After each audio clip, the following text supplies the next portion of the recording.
നമ്മുടെ ക്ഷേമ പദ്ധതികൾ എന്ത് ത്യാഗം സഹിച്ചും സംസ്ഥാന സർക്കാർ നടപ്പാക്കുക തന്നെ ചെയ്യും. ഇന്ന് മന്ത്രിസഭാ യോഗം ചേർന്നിരുന്നു. മന്ത്രിസഭാ യോഗമെടുത്ത ചില തീരുമാനങ്ങൾ കൂടി അറിയിക്കാനുണ്ട്. അതിലൊന്ന് വോട്ടർ പട്ടിക സംബന്ധിച്ചുള്ളതാണ്. 2025 തീവ്ര വോട്ടർ പട്ടിക പരിഷ്കരണത്തിന്റെ ഭാഗമായി തെരഞ്ഞെടുപ്പ് കമ്മീഷൻ പ്രസിദ്ധീകരിച്ച കരട് പട്ടികയിൽ നിന്ന് 24,08,503 പേർ ഒഴിവാക്കപ്പെട്ടിരിക്കുകയാണ്. ഇതിനു പുറമെ കരട് പട്ടികയിൽ ഉൾപ്പെട്ടവരിൽ 19,32,000 പേർ വോട്ടവകാശം ഉറപ്പിക്കാൻ രേഖകളുമായി വീണ്ടും ഹിയറിംഗിന് ഹാജരാകേണ്ടി വരും. നിലവിൽ 18 മുതൽ 40 വയസ്സ് വരെ പ്രായമുള്ളവർ അവരുടെ ബന്ധുത്വം 2002 വോട്ടർ പട്ടികയുമായി ബന്ധപ്പെടുത്തണമെന്ന നിബന്ധനയുള്ളതുകൊണ്ടാണ് ഇത് സംഭവിച്ചിട്ടുള്ളത്. ചുരുക്കത്തിൽ ഈ 19,32,000 പേരും തങ്ങളുടെ വോട്ടവകാശം സ്ഥാപിച്ചു കിട്ടാൻ വീണ്ടും ഈ പ്രക്രിയയിലൂടെ കടന്നു പോകേണ്ട കഠിനമായ സാഹചര്യമാണ് സംജാതമായിരിക്കുന്നത്. അത് പൊതുമണ്ഡലത്തിൽ ലഭ്യമാക്കാൻ തെരഞ്ഞെടുപ്പ് കമ്മീഷൻ തയ്യാറാവുന്നില്ല. ഇതുകൂടാതെ 2002 എന്തെങ്കിലും കാരണത്താൽ വോട്ടർ പട്ടികയിൽ ഉൾപ്പെടാതെ പോയവർ ഇപ്പോൾ പുറത്താക്കപ്പെടാനുള്ള സാധ്യത വളരെയേറെയാണ്. അതിനു മുൻപും അതിനുശേഷവും വോട്ടർ പട്ടികയിൽ ഉൾപ്പെട്ടിരുന്ന പലരും SIRൽ നിന്ന് ഒഴിവാക്കപ്പെടുന്ന സ്ഥിതിയുമുണ്ട്.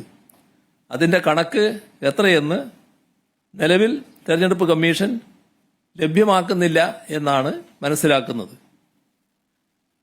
2021 നിയമസഭാ തെരഞ്ഞെടുപ്പിലും 2024 പാർലമെന്റ് തെരഞ്ഞെടുപ്പിലും അതിനു മുൻപുള്ള തെരഞ്ഞെടുപ്പുകളിലും വോട്ട് ചെയ്തിരുന്ന വ്യക്തികളാണ് ഒഴിവാക്കപ്പെടുന്നത് എന്നതാണ് ഇവിടെ പ്രധാനം. ചില ബൂത്തുകളിൽ അവിശ്വസനീയമായ തരത്തിൽ വോട്ടർമാർ ഒഴിവാക്കപ്പെടുന്നു. ഉദാഹരണത്തിന് പോളിംഗ് സ്റ്റേഷൻ 138 ശ്രീവരാഹം. ഈ ബൂത്തിൽ ആകെയുള്ള 1224 വോട്ടർമാരിൽ 704 പേരുടെ വിവരം ലഭ്യമല്ല എന്നാണ് കാണുന്നത്. ഇത് സംശയാസ്പദമായ കാര്യമാണ്.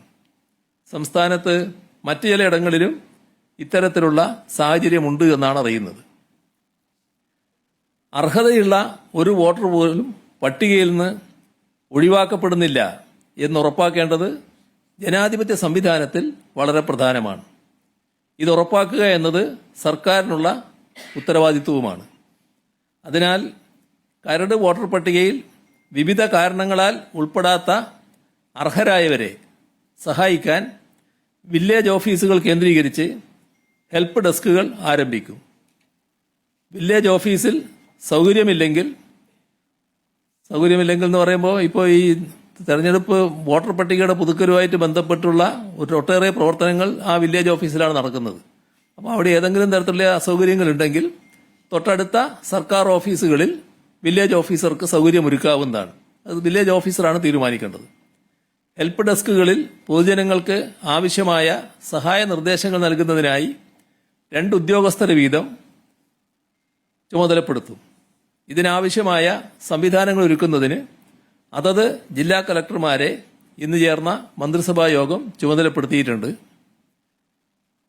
ഉന്നതികൾ, തീരദേശ മേഖല, മറ്റ് പിന്നോക്ക പ്രദേശങ്ങൾ എന്നിവിടങ്ങളിൽ നേരിട്ടെത്തി അർഹരായവരെ കണ്ടെത്തി ആവശ്യമായ സഹായങ്ങൾ നൽകും. ഇതിന് വില്ലേജ് ഓഫീസർമാരുടെ ആവശ്യപ്രകാരം അംഗൻവാടി വർക്കർമാർ, ആശാ വർക്കർമാർ, കുടുംബശ്രീ പ്രവർത്തകർ എന്നിവരുടെ സേവനം ഉപയോഗപ്പെടുത്തും. വിവിധ സ്ഥാപനങ്ങളിൽ പഠിക്കുന്ന 18 വയസ്സ് പൂർത്തിയായവർ വോട്ടർ പട്ടികയിൽ ഉൾപ്പെടുന്നുവെന്ന് ഉറപ്പുവരുത്തും. ഇതിന് അതാത് സ്ഥാപനങ്ങളിൽ ക്യാമ്പയിൻ പരിപാടികൾ സംഘടിപ്പിച്ച് ആവശ്യമായ ബോധവൽക്കരണവും നടത്തും. തെരഞ്ഞെടുപ്പ് പടിവാതിൽക്കൽ നിൽക്കുന്ന സംസ്ഥാനങ്ങളിൽ SIR അനാവശ്യ ധൃതിയിൽ നടത്തുന്നത് ആശാസ്യമല്ലെന്ന് ചൂണ്ടിക്കാട്ടി സർക്കാർ ഒന്നിലധികം തവണ അഭ്യർത്ഥന നടത്തിയിരുന്നു. പക്ഷേ ധൃതിയിൽ തെരഞ്ഞെടുപ്പ് കമ്മീഷൻ അതിതീവ്ര പരിശോധനയ്ക്കായി മുന്നോട്ടു പോവുകയാണുണ്ടായത്.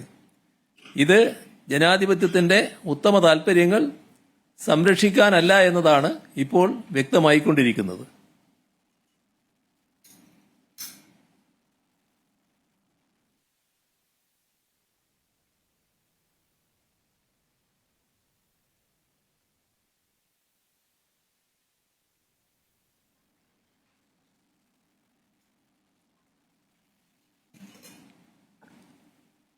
മറ്റൊരു പ്രശ്നം നമ്മുടെ രാജ്യത്തുള്ള പൊതുവായ അവസ്ഥ, സ്വന്തം അസ്തിത്വം തെളിയിക്കാൻ ജനങ്ങൾ പ്രയാസം അനുഭവിക്കുന്ന ദുരവസ്ഥ, അത് വലിയ തോതിൽ ആശങ്കാജനകമായി രാജ്യത്ത് ഉയർന്നു വന്നിരിക്കുകയാണ്.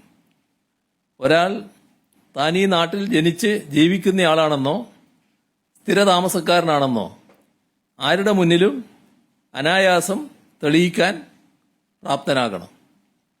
ഒരാളും പുറന്തള്ളപ്പെടുന്ന അവസ്ഥയുണ്ടാകരുത്. അതിനായി ആധികാരികവും നിയമ പിൻബലമുള്ളതുമായ രേഖ ആ വ്യക്തിയുടെ കൈവശമുണ്ടാകണം. അത്തരമൊരു രേഖ കേരളത്തിൽ ആവിഷ്കരിക്കാൻ സർക്കാർ ഉദ്ദേശിക്കുന്നു. ഇപ്പോൾ സംസ്ഥാനത്ത് നേറ്റിവിറ്റി സർട്ടിഫിക്കറ്റ് ആവശ്യപ്പെട്ടാൽ നൽകി വരുന്നുണ്ട്. അതിനു പകരം ഫോട്ടോ പതിപ്പിച്ച സ്ഥിരം നേറ്റിവിറ്റി കാർഡ് നൽകുന്നതിനാണ് മന്ത്രിസഭാ യോഗം തത്വത്തിൽ അംഗീകരിച്ചിട്ടുള്ളത്. നേറ്റിവിറ്റി സർട്ടിഫിക്കറ്റിന് പകരമായി എക്കാലത്തും ഇത് ഉപയോഗിക്കാനാവും.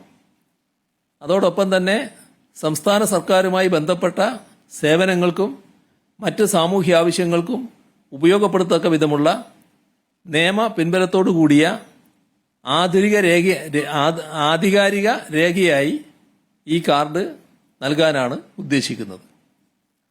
ഒരു സംസ്ഥാനത്ത് വ്യക്തിയുടെ ജനനവും ദീർഘകാല താമസവും തെളിയിക്കുന്ന രേഖയാണ് നേറ്റിവിറ്റി സർട്ടിഫിക്കറ്റ്.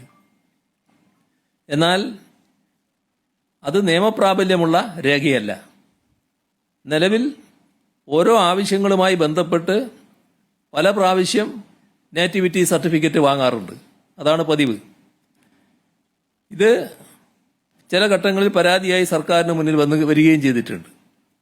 ജനങ്ങളുടെ നിരന്തരമായ അഭ്യർത്ഥനയും ഇക്കാര്യത്തിൽ സർക്കാരിന് മുന്നിൽ വന്നിട്ടുണ്ട്.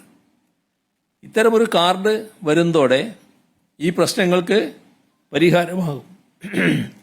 നേറ്റിവിറ്റി കാർഡിന് നിയമപ്രാബല്യം നൽകുന്നതിനുള്ള നിയമത്തിന്റെ കരട് നിയമവകുപ്പുമായി കൂടിയാലോചിച്ച് മന്ത്രിസഭയുടെ പരിഗണനയ്ക്ക് സമർപ്പിക്കുവാൻ റവന്യൂ വകുപ്പിനെ ചുമതലപ്പെടുത്തിയിരിക്കുകയാണ്. ഒരു ആധികാരിക രേഖ ഓരോരുത്തരുടെയും കയ്യിലുണ്ടാകുമെന്നതാണ് ഇതിന്റെ ഒരു പ്രത്യേകത. സർക്കാർ സേവനങ്ങൾക്ക് ഗുണഭോക്തൃ തിരിച്ചറിയൽ രേഖയായി കാർഡിനെ ഉപയോഗപ്പെടുത്താൻ കഴിയുകയും ചെയ്യും. തഹസിൽദാർക്കായിരിക്കും കാർഡിന്റെ വിതരണ ചുമതല. ഇത്രയും കാര്യങ്ങളാണ് ഇന്ന് നിങ്ങളുമായി ആമുഖമായി പങ്കുവെക്കാനുള്ളത്.